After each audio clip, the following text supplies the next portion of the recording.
এতিয়ালৈকে 38 জন ব্যক্তিক গ্ৰেপ্তাৰ কৰা হৈছে আৰু মই অসমৰ ৰাইজক কৈছো যে ট্ৰেডিংটো কমপ্লিট ইলিগেল। কোনো মানুহৰ হাততে এনেকুৱা যাদু নাই যে যোনে 30%, 25% ইণ্টাৰেষ্ট দিব পাৰে।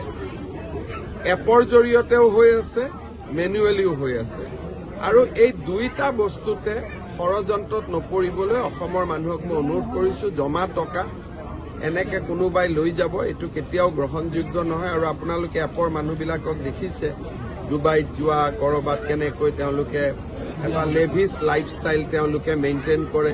এই টকাবোৰ ক'ৰ পৰা মেইনটেইন কৰে? এই টকাবিলাকে লৈ যায় আৰু শেষত নোহোৱা হৈ যাব। গতিকে এইটোৰ ক্ষেত্ৰত ৰাইজে সাৱধান হোৱা উচিত। পুলিচে পুলিচৰ কাম কৰি গৈ থাকিব। লটাৰীৰ ক্ষেত্ৰত লটাৰীটো ইলিগেল অসমত। আৰু লটাৰী বীৰ সকলো ক্ষেত্ৰতে আমি ব্যৱস্থা ল'ব লাগে, কিন্তু এটাই পুলিচ কাম গোটেইবোৰ কৰাৰো অসুবিধা কৰি গৈ থাকিব।